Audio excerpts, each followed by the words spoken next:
कृष्णमुपासितुमस्य सजमिव नामा बलिं तनवै त्वरितं वितरे देशा तत्साहित्याद्यामुदम्। ठीक है, इतने मंगलाचरण करते हैं। अब हम जो है नारायण उद्भूत एवं वर्णक्रम सूत्र पढ़ लिए थे, उसमें एक विशेष बात था कि हम इसको भगवान नारायण से वर्णक्रम को उत्पन्न हुआ ये बात कहते हैं। हमारा यहाँ इसको कोई प्रत्याहार रूप में ग्रहण नहीं किया है, आगे बताएंगे। लेकिन पाणिनि में इसको अल प्रत्याहार रूप में ग्रहण किया है। ठीक है ना, क्या कहाँ कहा था, क्या है, एते वर्णः अक्षराणि अलह च। ठीक है ना, पंक्ति आया था अलश्च एते वर्णाक्षराणि अलश्च। ठीक है ना, तो ये अलह करके पाणिनि में इसको अल प्रत्याहार से कहते हैं। ठीक है, हमारे यहाँ केवल वर्णक्रम कहते ही हो जाता है। ठीक, अब आया इसके बाद में सूत्र आया तत्रादौ चतुर्दश सर्वेश्वरः। क्या सूत्र आया, तत्रादौ चतुर्दश सर्वेश्वराः। तत्रादौ चतुर्दश सर्वेश्वराः।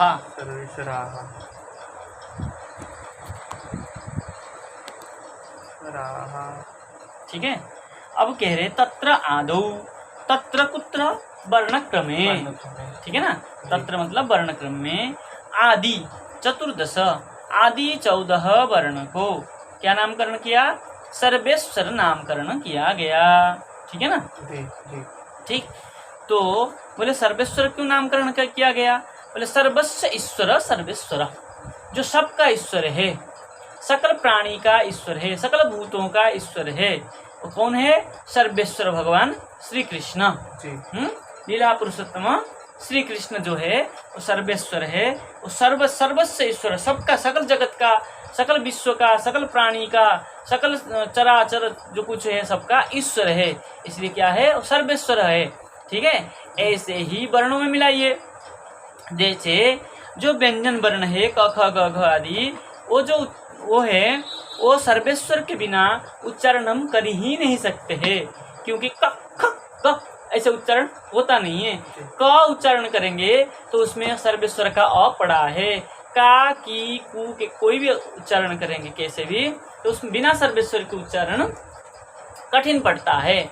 जो कि जैसे ईश्वर के बिना जीव का कोई सत्ता नहीं है, ऐसे ही सर्वेश्वर के बिना क्या विष्णु जन का कोई सत्ता नहीं है। ठीक है ना, जे क्या है, स्वर वर्ण के बिना व्यंजन वर्ण का कोई सत्ता नहीं है, इसलिए क्या नामकरण किया गया, सर्वेश्वर नामकरण किया गया। ये जो वर्ण क्रम है उसका आदि चतुर्दश, अ आ इ उ उ री री ली ली ए ऐ ओ औ, अंग अह नहीं दिया है। ठीक है ना, ये अंग अह जो है वो अलग बात है। ठीक है, औ पर्यंत। ठीक है, ये चतुर्दश को सर्वेश्वर कहा गया। इसमें री दो दिया है। ठीक है, पाणिनि में दीर्घ ली को स्वीकार नहीं किया है। ठीक है, पाणिनि में लिखा है क्या है, दीर्घ भावात, ली का जो दीर्घ भाव द्वादश दीर्घ भावात, इसका जो भेद है ली का, इसका 12 है। बोले क्यों, बोले इसका दीर्घ नहीं है, क्या है, ह्रस्व है और प्लुत है, ऐसे करके वो 18 भेद जो है आगे जाके हम बताएंगे। इसकी री स्वतंत्र स्वर कैसे है, ल में री जोड़ के री नहीं बना सकते, होता है लेकिन स्वतंत्र भी है। अच्छा, ठीक है, ठीक है। तो लेकिन री की मात्रा क्या होगी फिर, कहीं पे कोई शब्द है जिसमें री की मात्रा, क्लिप्त, क्लिप्त, क्लिप्त अर्थ क्या है, कठिन, क्लिष्ट, क्लिष्ट होता है, और क्लिप्त भी है। अच्छा। कृपु सामर्थ्य, क्या है, क्लिप्री सामर्थ्य,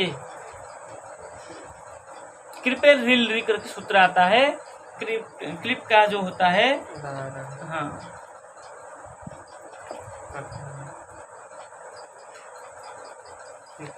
ठीक है। और क्या है, सकलरी सामर्थ्य, सकलरी, ऐसे सकलरी, हाँ सामर्थ्य, सकली का अर्थ सामर्थ्य, हाँ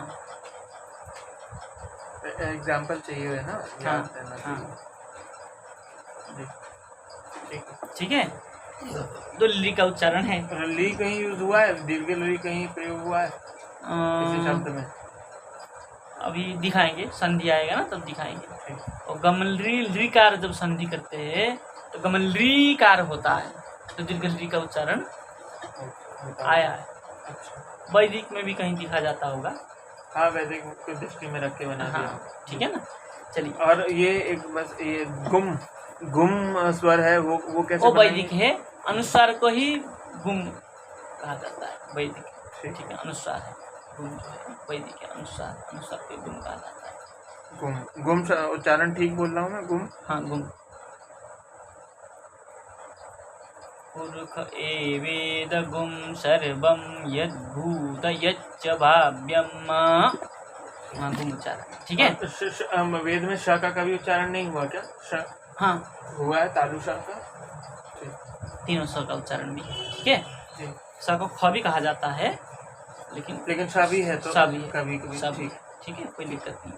ठीक। चलिए, ये कह रहा है वृत्तिकार, क्या कह रहे वार्तिकार, तस्मिन वर्ण क्रमे, तस्मिन, तस्मिन जो आदि में सूत्र आया है उस वर्ण क्रम में, आदौ चतुर्दश वर्णाः, आदि चतुर्दश जो वर्ण है, सर्वेश्वर नामान भवन्ति, सर्वेश्वर नामकरण किया गया है, ठीक है ना, जिसको पाणिनि में अच कहते हैं, ठीक है।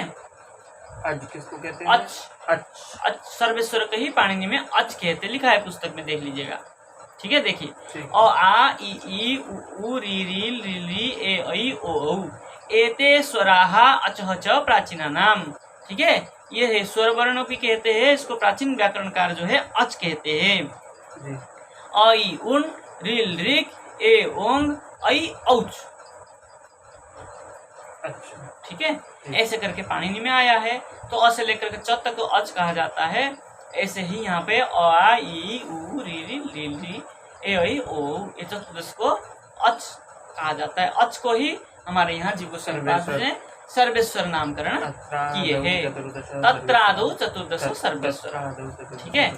अब देखिए क्या कह रहे हैं, बोले एते स्वतंत्र उच्चारण, ये किसी के अधीन नहीं है, ये स्वतंत्र है। जैसे सर्वेश्वर भगवान स्वतंत्र है, सर्व समर्थ है, ऐसे ही ये जो सर्वेश्वर है ये स्वतंत्र होने के कारण, ये किसी के अधीन नहीं होने के कारण इन वर्णों को क्या नामकरण किया गया? सर्वेश्वर नामकरण किया गया। एते स्वतंत्र चतुर्दशा, एते स्वतंत्र स्वतंत्र उच्चारण, उच्चारण, मूल पंक्ति आएगा, आप देख लीजिएगा, ठीक है। कह रहे हैं तो क्या है, अवसर प्राप्त होने के कारण ये जो क ख आदि का जो क्या है, ऐसा अधीना, कादीनाम उच्चारण चैसा मदीनामिति सर्वेश्वराः, जो कादी है, स्पर्श वर्ण है, क से म तक और क से ह तक, क्ष तक मान लीजिए, संयोग वर्ण क्ष जो है, ये क से क्ष तक जो है, ये क्या है, ऐसा अधीना, सर्वेश्वर के अधीन ही है, क्योंकि ये स्वतंत्र उच्चारण ये नहीं है, ठीक है। किसके अधीन है? सर्वेश्वर के अधीन है। जैसे विष्णु जन, हरिमित्र, विष्णुगण, क्या है, हरिमित्र और हरिगोत्र, ठीक है ना। ये हरिमित्र, हरिगोत्र और विष्णुजन ये सब भगवान के अधीन ही है। ये आगे जाके पता चलेगा हरिगोत्र कौन है, हरिमित्र कौन है, विष्णुजन कौन है। क से म तक विष्णुजन है, और यह अलावा ये हरिमित्र है, और स ये हरिगोत्र है। आगे जाके सूत्र आएंगे, स हरिगोत्राणी, रलवा हरिमित्राणी, सूत्र आने वाले हैं, ठीक है। ये जो है सब क्या है, हरिगोत्र, जो हरि के गोत्रीय होते हैं वो भी हरि के अधीन होते हैं, और जो हरि के मित्र होते हैं, सखा होते हैं, वो भी हरि के अधीन है।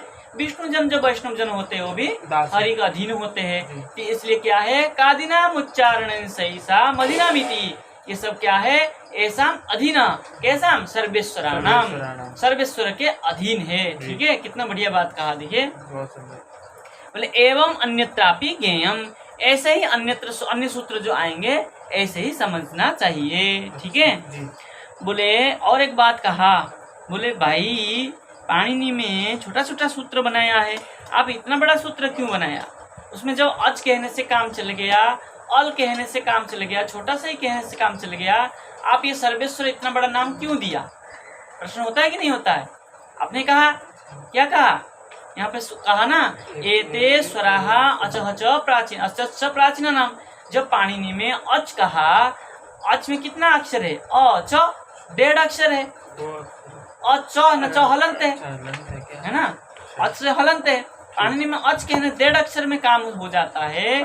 और आपके यहाँ सर्वेश्वरा सर्वेश्वर, ठीक है ना, 4 हो गया, 4 5 हो जाता है। सर्वे दीर्घ हो जाएगा, दीर्घ होने से 2 मात्रा, है ना, वो बात में विचार करेंगे हम। तो यहाँ 4 मात्रा, ठीक है ना, 1 2 क्या है 3 मात्रा 4 तो बढ़िया, पर शब्द अक्षर तो भले ही 4 है, मात्रा तो ज्यादा है ना। तो वहां तो 1.5 मात्रा से काम चल गया। अ का 1 मात्रा और च का अर्ध मात्रा, 1.5 मात्रा से काम चल गया। और आपके यहाँ 5-6 मात्रा हो रहा है। सौद में 2 मात्रा, बे में 2 मात्रा, स्व में 1 मात्रा, रौ में 1 मात्रा। कितना मात्रा हो गया, 2 2 4 5। ऐसे गिनेंगे तो 1 2 3 4 5 हो गई। 2 4 5 6 मात्रा। राधा में 4 हो गया क्या, रा और धा 4 दीर्घ है, 4 मात्रा है। और कृष्ण में 3 हुआ, क्री के 2 और शा के 4 और 3 7, राधा कृष्ण। ठीक है ना, सप्तमात्री को कहते हैं, इसलिए ऐसा सूत्र है क्या, सप्तमात्री को कहा जाता है, सूत्र नहीं। अच्छा, कहते सप्तमात्री। चलिए, तो क्या हो गया, ये हमारा कितना मात्रा हो गया, 2 2 4 5 6 मात्रा है। और उनका मात्र 1.5 मात्रा से काम हो जाता है। तो आपने इतना बड़ा नाम क्यों दिया, ठीक है ना। तो कह रहे जीव गोस्वामी पाद, मात्रा लाघव मात्रम उत्तरस्वैति परेव मन्यन्ते। पाणिनि व्याकरण में कहा है, अर्ध मात्रा लाघवेन पुत्रस्व मन्यन्ते वैयाकरणाः। अगर कहीं पे आधा मात्रा लघु हो जाए, आधा मात्रा कम कहने से काम चल जाए, तो पुत्रस्व मानते हैं। पुत्र उत्पन्न होने पर जितना आनंद प्राप्त होता है, उतना आनंद को प्राप्त होता है। ऐसा परे मतलब पाणिनि आदि में कहा है, उसी बात को कहा है, मात्रा लाघव मात्रम पुत्रस्व मन्यन्ते। कौन, पाणिनीयाः परे अभिमन्यन्ते। परे मतलब पाणिनीयाः, पाणिनि आदि व्याकरणकार, प्राचीन व्याकरणकार मानते हैं। किंतु वयम, हम लोग क्या कहते हैं, हरिनामाक्षर लाभात वयम तमुद्रिक तिरस्कुर्मः। वयम हम लोग, अगर हरिनाम मिल जाए, अक्षर भले ही बढ़ जाए, भगवान के नाम अगर मिल जाए, तमुद्रिक, तुम्हारा जो दृक मतलब सिद्धांत है, दृष्टांत है, सिद्धांत है, तिरस्कुर्मः, उसको हम तिरस्कार करते हैं, उसको हम बिल्कुल मानते ही नहीं है। ठीक है, कितना बात कहा है कि अगर हरि नाम मिल जाए, हमको भगवान का नाम मिल जाए, तो कितना भी हो जाए अक्षर, हमें कोई आपत्ति नहीं है। हम उसको क्या करते हैं, सहर्ष ग्रहण करते हैं। और तुम्हारा जो पुत्रोत्सव अर्धमात्र लाघव से पुत्रोत्सव मानते हो, हम उसको तिरस्कार करते हैं। ठीक है, आज के लिए इतना ही रहते हैं। ठीक है।